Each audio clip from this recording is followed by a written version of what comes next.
As a Christian, Tim Keller was my Michael Jordan. If I have a relationship with God, it's all grace. Listen to his sermons almost every day, just sermon after sermon of Tim Keller, to the point to where I was a fanatic. I couldn't listen enough. I met him one time, I was shaking, and I was like, oh my God, oh my God, oh my God, oh my God, Tim Keller. Like literally, nervous, like a stripper in church on Sunday, like nervous. I had this unique relationship with Kendrick Lamar. I give him reason for God.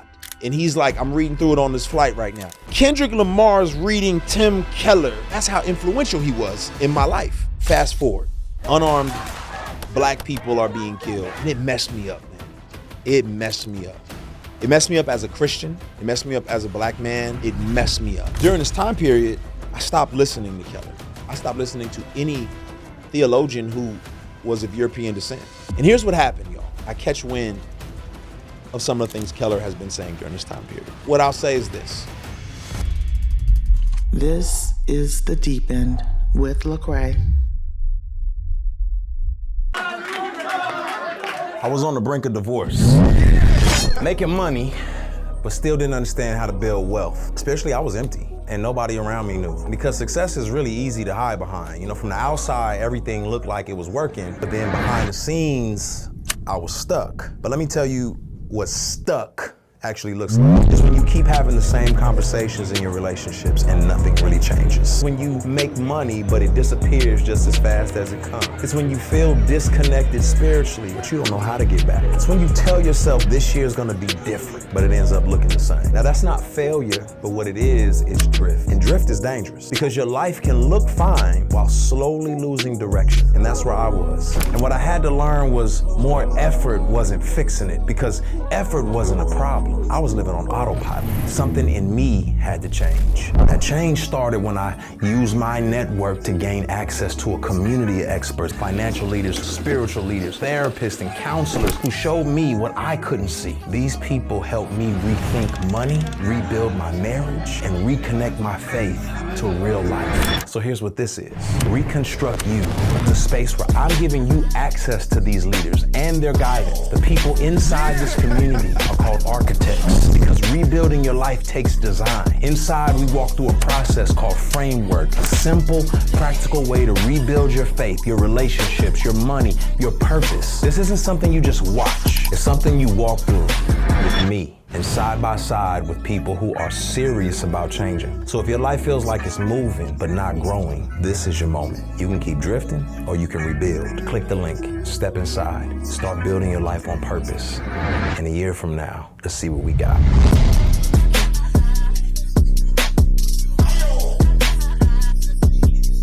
We stopped last week in our discussion about John Piper, Tim Keller, and Mark Driscoll. I did wrestle a little bit. Was I as fair as I could have been? I was definitely as honest. I couldn't have been more honest in that conversation. And so I've had some time to reflect and think on how to approach this conversation. Because of that one, I want to be as fair and honest as I can possibly be, especially as I'm talking about individuals who are human. They're endeared by some, they are loathed by others. But I want to be honest about my experiences with them, because that's the thing. The thing is, oftentimes people will say, and I hear this all the time, like, I don't like Lecrae. Right? Like I hear this from word of mouth, and people will have to say, well, that's not my experience with him. Whatever you're talking about is not my experience with him. And so they can only articulate their experience. Or some people will say, man, he's great, but you know, someone else's experience is not so great. So I wanted to be honest in my relational dynamics with individuals. We kind of stopped at my interaction and my relationship with Dr. John Piper. And this week, I want to focus on who's it going to be. Is it going to be Mark Driscoll? Is it going to be Tim Keller? Which one is it going to be? It's going to be Dr. Timothy Keller. Why am I talking about my relationship with Tim Keller? I think to many of you all, he's a theologian, he's an author, he's a pastor, He's a thinker. He's an influencer. To me, it's way more complicated than that. To me, it's way more dynamic than that. And it's because of my father wounds, my desire to be a missionary in culture, the unique position that I put myself in as an artist and a Christian, and the proximity that I had with him. I've done panels with him. I've written a book with him. I have eaten dinner with him, spent time asking him questions, hard questions, easy questions. I've experienced a lot in that time period. So first, let's start from the beginning. I already established last week that I had a father wound, right? I didn't grow up with my biological father. I didn't have good male role models in my life. So it left a gap for me longing for the approval of men. The men that I gravitated toward as I became more enamored and ambitious with Christianity were thinkers.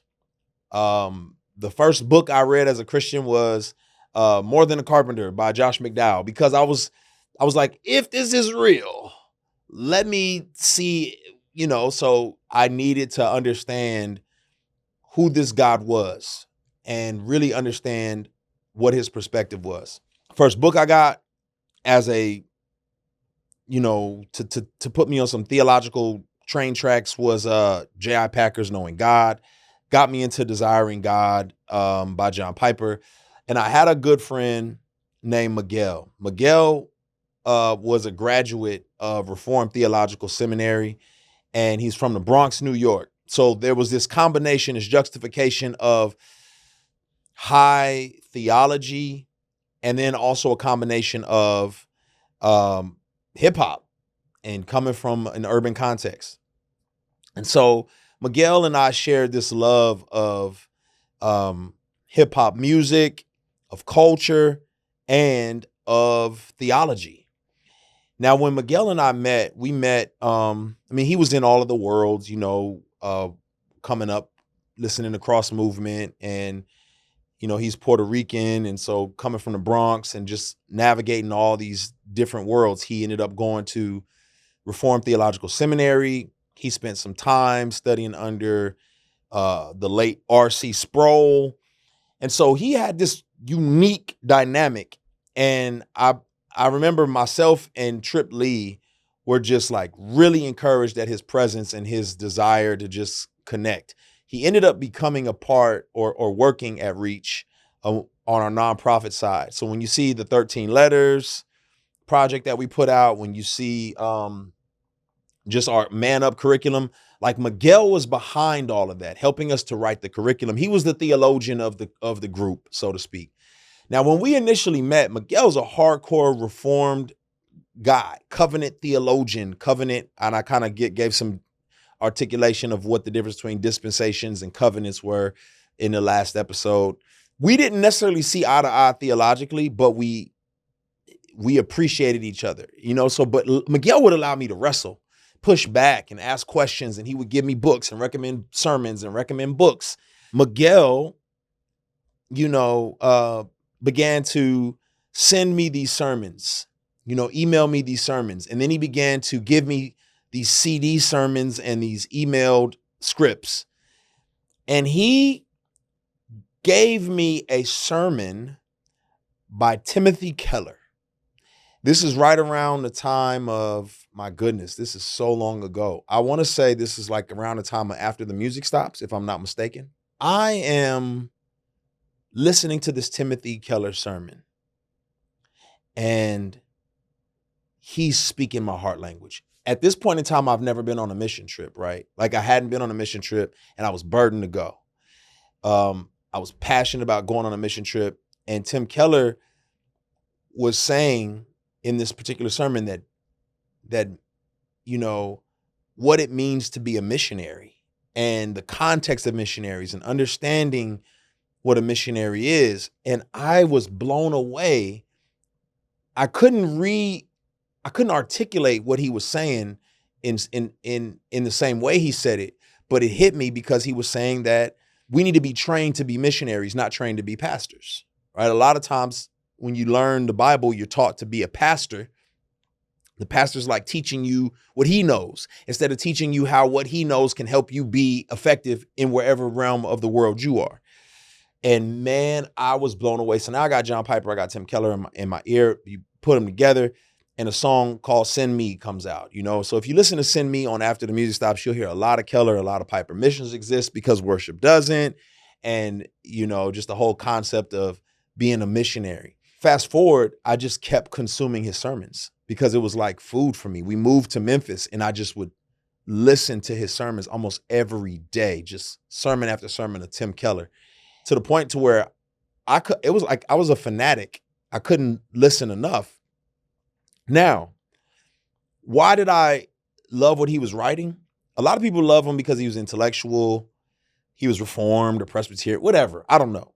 I loved him because I was living in the worst neighborhood in the city of Memphis, one of the worst neighborhoods. I am in this urban context. I have to figure out how to connect with these people. And Timothy Keller is telling me that we need to be in cities, that we need to express the truth of God in cities, that where so many churches want to go to the outskirts, to the farmlands, to the suburbs, and not in the cities. And the cities are like the oil spill, right? A lot of us want to get on the shore and try to clean up the oil spill and keep it from, reaching the shores. But what Keller was communicating to us was, no, we need to get inside the tanker and dilute that oil that's coming out of these ships before it hits the animals and hits the shore. Not clean up the oil spill from the shores and going out into the ocean to clean it up, but to be on the oil rig and to dilute that oil. Essentially what he's saying is move to the city, move to the hard place, go to the foreign country, live there, be an influence in the culture, learn the culture. And as they're grasping onto things that are not true, help them see what is true so that they wrestle with it. And you got to think the first album that I heard that I thought was a Christian rap album was The Miseducation of Lauryn Hill. It was the most dilute the culture, the oil spill album you could get. It wasn't this gospel album that like lived in the Christian bookstores. It was an album that was in the midst of hip hop, in the midst of culture, and it was challenging people to see things from a different vantage point. Was it leading people to Christ? I don't know. I don't think it gets heralded as one of those albums that has this pivotal Christian, evangelical theme to it. No, but it made people consider these spiritual concepts and it painted a picture of the beauty of God. Keller was able to help me understand these different categories as a young Christian artist. You just got to think that he's probably the single most influential thinker, theologian that I had experienced, from After the Music Stops all the way up to maybe All Things Work Together. So before All Things Work Together. So all of those years, Tim Keller had prime real estate in my world, in my life. The irony of it, this is the ironic part. If you're a basketball fan, you love basketball, LeBron James is probably pinnacle to you, or Michael Jordan is probably pinnacle to you, or Kobe's pinnacle to you, right? As a Christian, Tim Keller was my Michael Jordan. He was my Kobe. The funny part about that is I never really had much interaction with this man. For the, 10 years that I was influenced by him, I had very little interaction with him. I may have met him one time. I think I did. I met him one time. I was shaking. It was at some like dinner. And I was like, oh my God, Tim Keller. Like literally nervous, like a stripper in church on Sunday, like nervous, freaking out. And I've met so many people. You don't know. I've met everybody. Like I said before, I've met the last 3 presidents. I've met Beyonce. I've met Jay-Z, Michael Jordan. None of them shook me in the way that Tim Keller shook me. That's how influential he was in my life at the time. Religious OCD it's called scrupulosity OCD, and it latches on to the thing that you care about most, which is your faith, then convinces you that you got to get everything exactly right to finally have peace. But then the peace never comes. So then the cycle just keeps going. And I just got some good news for you, okay? The good news is that this isn't a lack of faith. It's a real condition, highly treatable. Very grateful for No CD. So their licensed therapists specialize in exposure and response prevention therapy. It's the gold standard in treating OCD.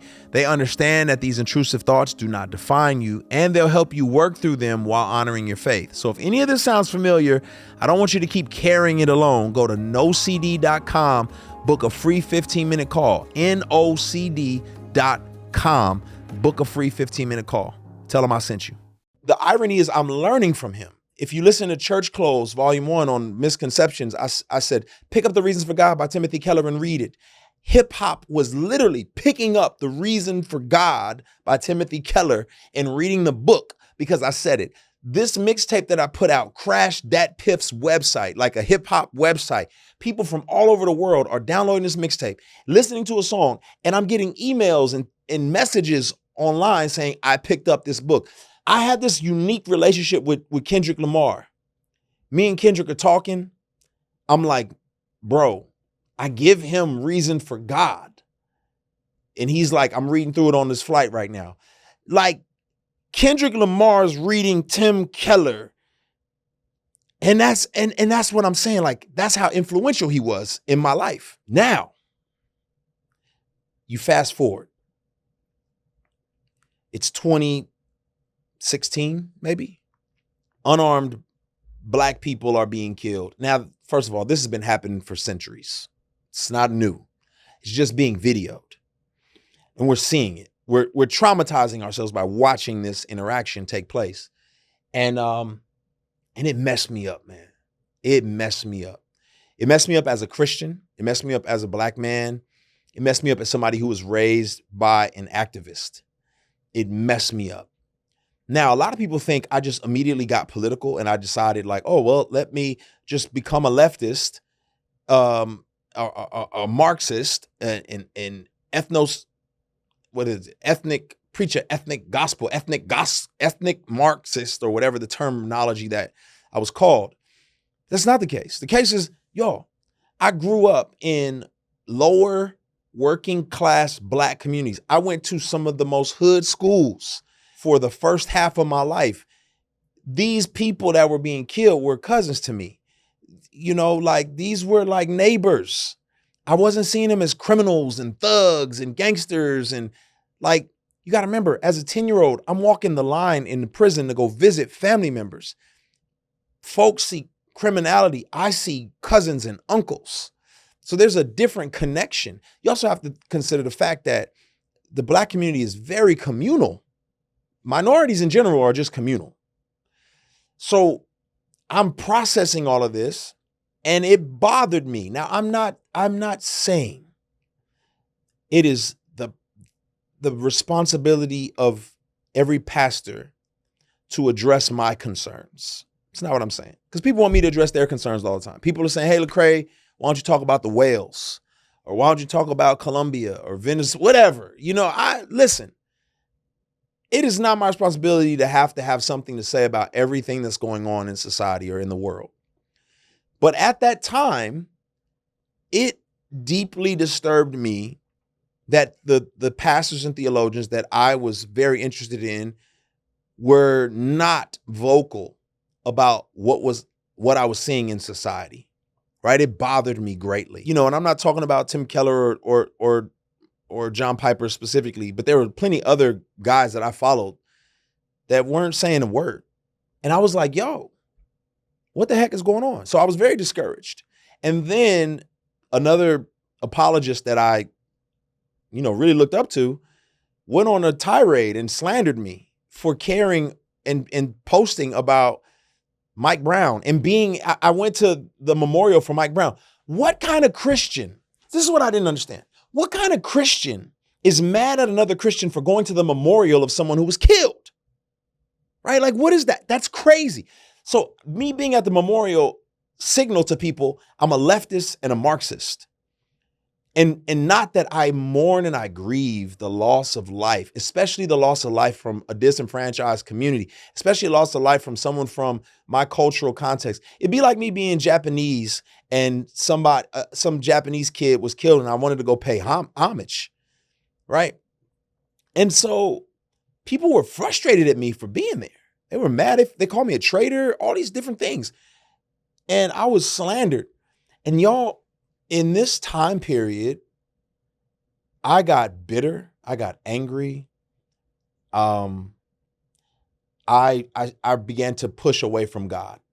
I did, because I was just like, it doesn't make sense to me. I started reading James Baldwin more, and just people who were frustrated at the church for their lack of involvement in civil issues, civil rights issues.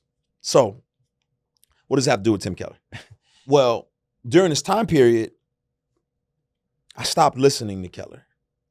I stopped listening to Piper. I stopped listening to any theologian who was of European descent for a multitude of different reasons, right? So one, I'm bitter and I'm mad, right? So it doesn't justify hatred.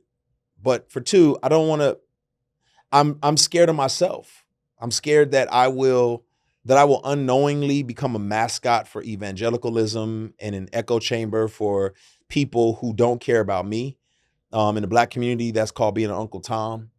And I was afraid of that. I was afraid that I could blindly have an allegiance to people who treated me well, who paid me well, who gave me plenty of opportunities, but were unconcerned with the community that I come from and the context that I was in. And I was like, I don't want to become the type of person that has a blind allegiance to people who don't care about the issues that I care about.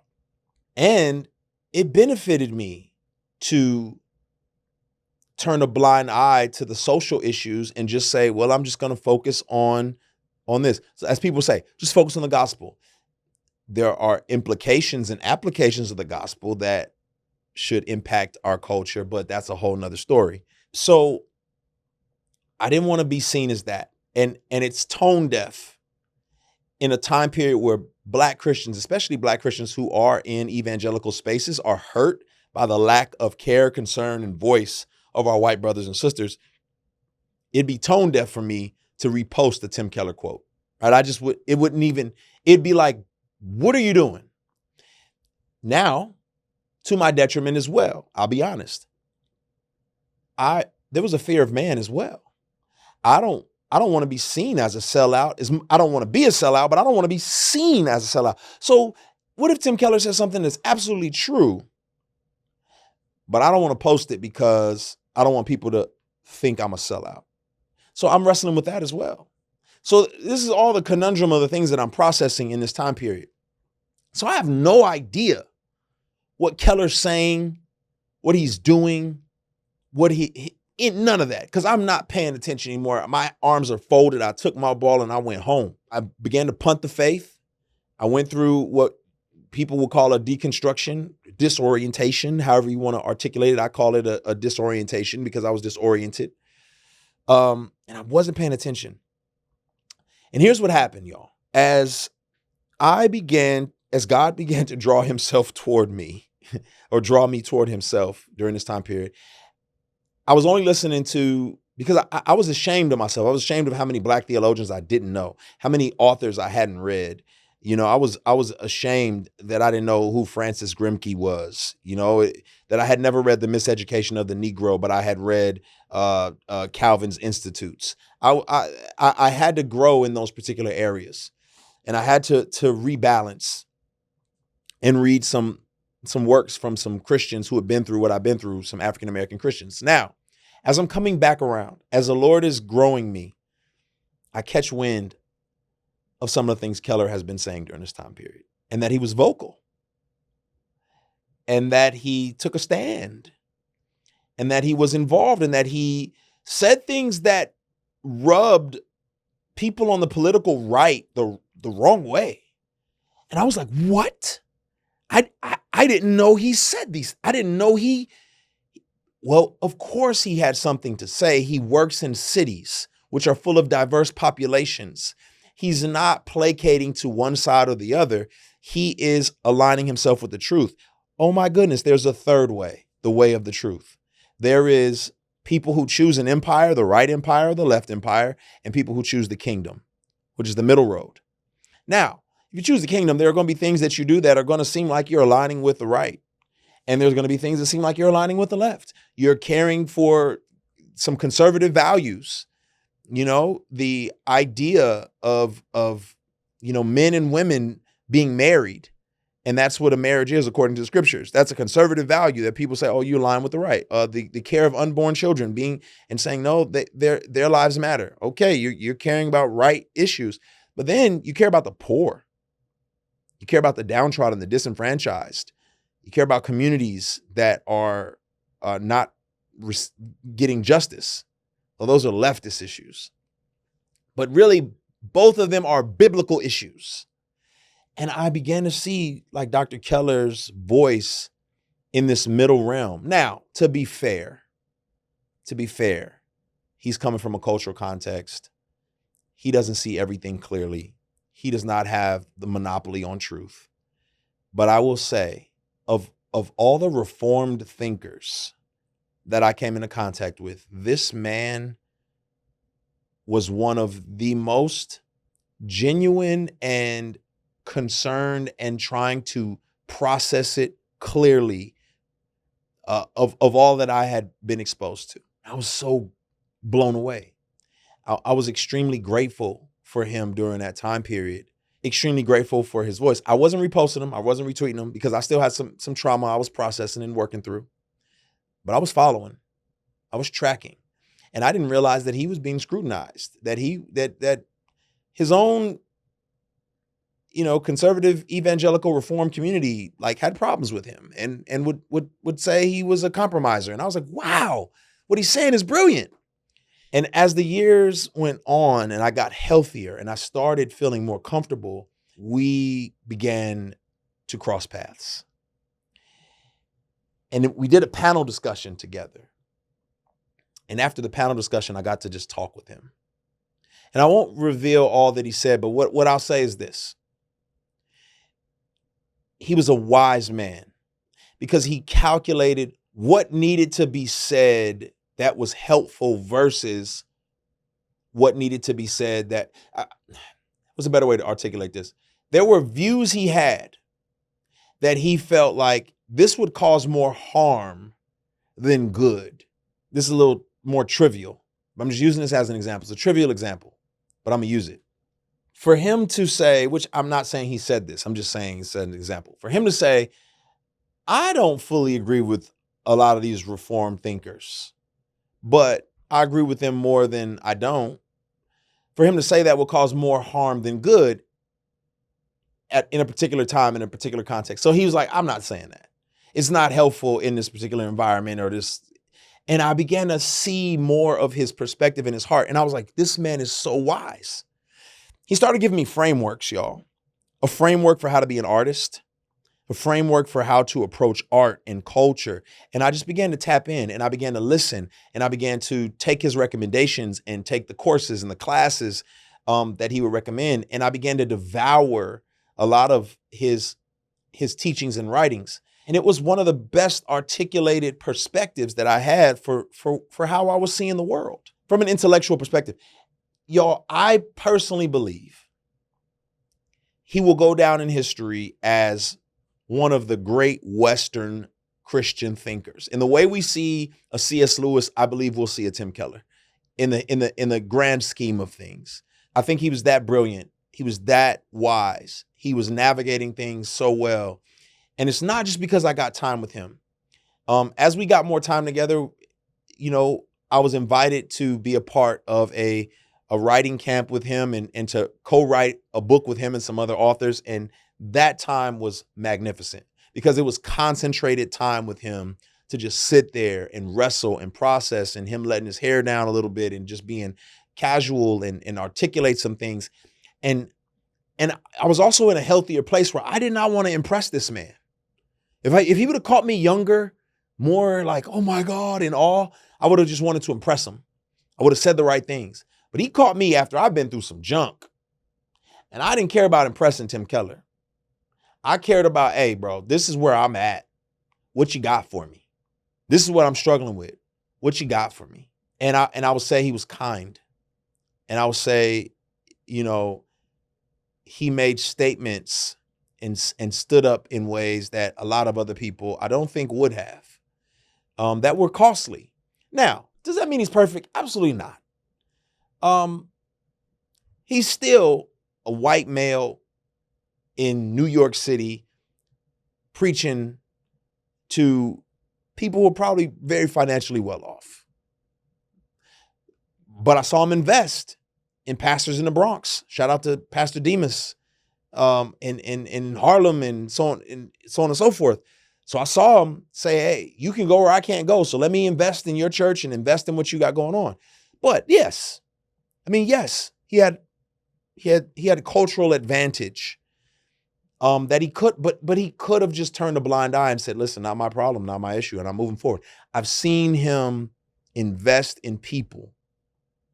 My friends, they have gotten salaries and bills paid. Now the infrastructure and the world that he works in, yes, it still has its issues. I'm not here to say it doesn't have its issues. I'm not here to say that evangelicalism is not an industrial complex that is oftentimes very particular, that is not empathetic, and that highlights and heralds white males more than anybody else does, or more than anyone else. I won't say like more than anybody else does. They highlight white males more than they would highlight black males or women, black or white or Asian or Hispanic. I'm not saying that's not true. That is true. I'm just saying I saw somebody working within that system with integrity and who was not, in my experience, was not manipulated by the lure and the allure of esteem and money and all of the particular things. He really wanted to reach people. This man was a missiologist. There's a difference between a missiologist and a missionary. A missiologist is somebody who really studies the culture and gives you the tools to navigate it. Now he was a nerd too, y'all. Dr. Keller was a nerd, like a nerd's nerd. Like I thought he was a nerd because when you listen to his sermons and stuff, like he makes a couple jokes here and there and you're like, that's good. And then he talks about some deep stuff. The stuff he's talking about in his sermons is like surface level to how he really thinks. Like he has dumbed that down. As rich as that is, he has dumbed that down from the way his brain really works. Man's a nerd. Like speaks Elvish. I don't know if I'm supposed to say that. I don't know if that's supposed to be said. But Elvish is the language of like Lord of the Rings. He speaks it. He studied it. That's nerddom. I mean, if he would be playing Dungeons and Dragons, like collecting Pokemon cards, like he'd be that guy. So for sure, but at the same time, so culturally relevant, so humble to listen to the voices of people who were walking in worlds he wasn't walking in. So authentic just to bring me in. Y'all, I'm a black kid from nowhere who had no seminary degree. And this man's like, let's write a book together. Word? What does that say? I'm a rapper. He saw more than a rapper. He saw more than just somebody who could articulate words in song. He saw the thoughts, the articulation, the hurt, the pain, and the expression of it all and said, hey, come write a book with me. And that's goals. So for me, I'll be honest with you, man. When I die, I won't be without my faults. But I hope that I'll die and people will say, that was a man with integrity. That was a man who walked what he talked. He was not perfect. He got it wrong. He didn't see it clearly all the time, but he walked the talk. That's Tim Keller for me. You can say what you want. You can say I'm placating. You can say that I am enamored by the white gaze. You could say that I have this affinity for Reformed Presbyterian views. You could say whatever you want to say about me, but my experience and exposure to Dr. Timothy Keller made me a better Christian. I can't argue that at all. I'm better because of his existence. And let me tell you a true story. And this isn't, you know, he would send me his books, or his team would send me the books regularly, right? I still get the books. When a new book comes out, they still send it to me by the grace of God. And one book he sent was a little thin book called The Freedom of Self-Forgetfulness. I read it every year.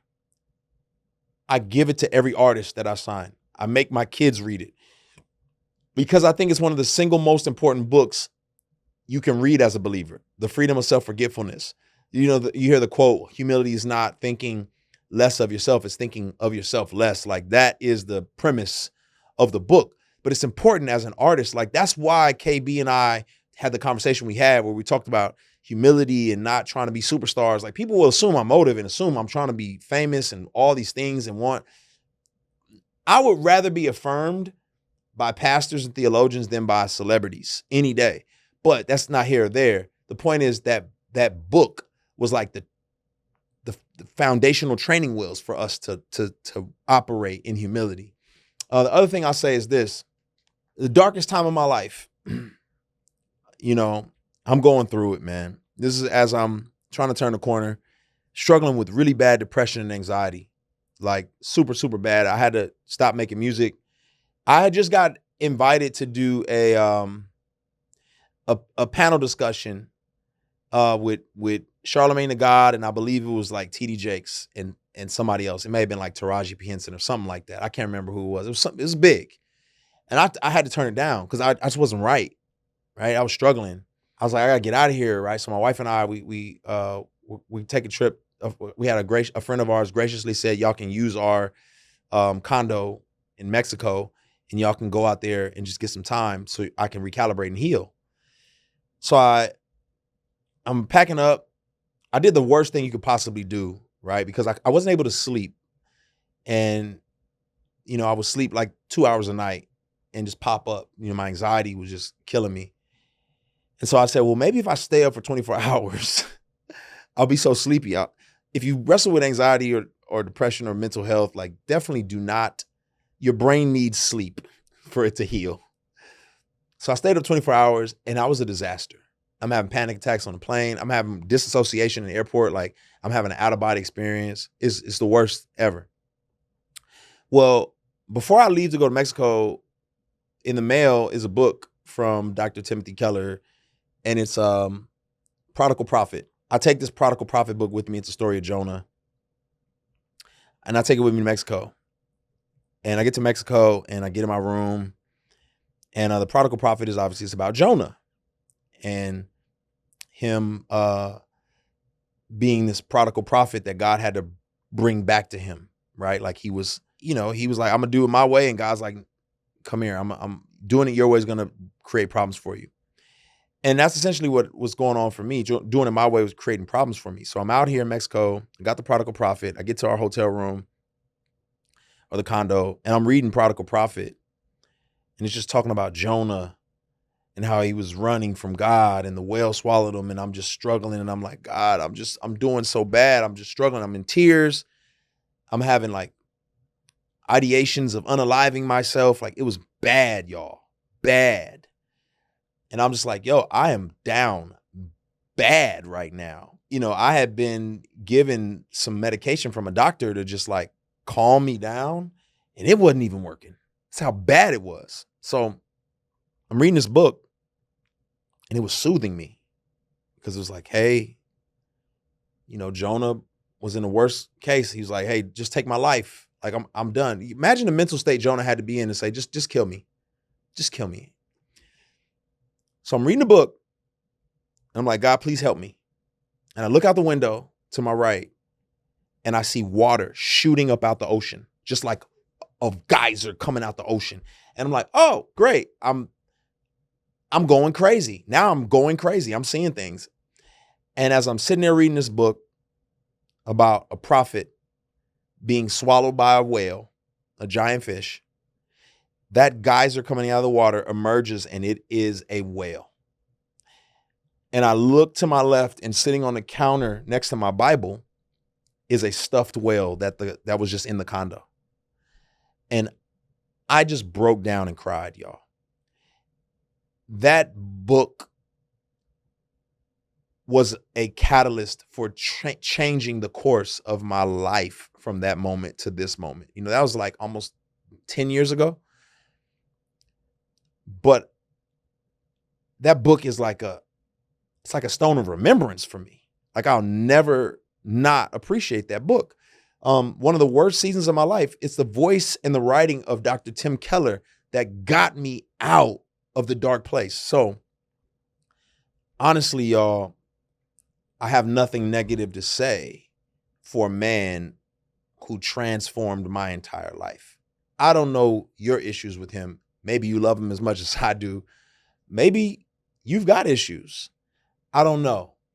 I can't validate any of the struggles that you may have had. I can only tell you, in my time and my experience, that was a great, godly man who impacted my life to no end. My next conversation about Mark Driscoll will probably be a little different. Stay tuned to watch that one. And hey, also, I'll just say this, y'all, if y'all are in a dark space like I've been in a dark space, make sure you tap into our community, Reconstruct You. You can go to start.reconstructu, dash the letter u.com, or just Google Reconstruct You, Lecrae.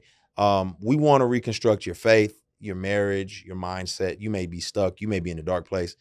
This place is for you. There are people in our community who are like, man, I don't even know what I believe right now. I'm just struggling. And man, it's been a blessing to walk with them. You know, we meet up online. We're going to meet up in person as well. We do daily devotionals. We have tools, resources, videos. You get episodes of The Deep End that are not seen anywhere else. And you get the voices of a lot of leaders and thinkers, authors, do Zooms. We'll have Dr. Philip Anthony Mitchell, Sarita Lyons, and plenty other people. So man, make sure y'all tap in. I appreciate y'all. Stay tuned, because the Mark Driscoll journey is a ride. It's a ride. And it's much different. So I'll see y'all next week. God bless. This is The Deep End with Lecrae.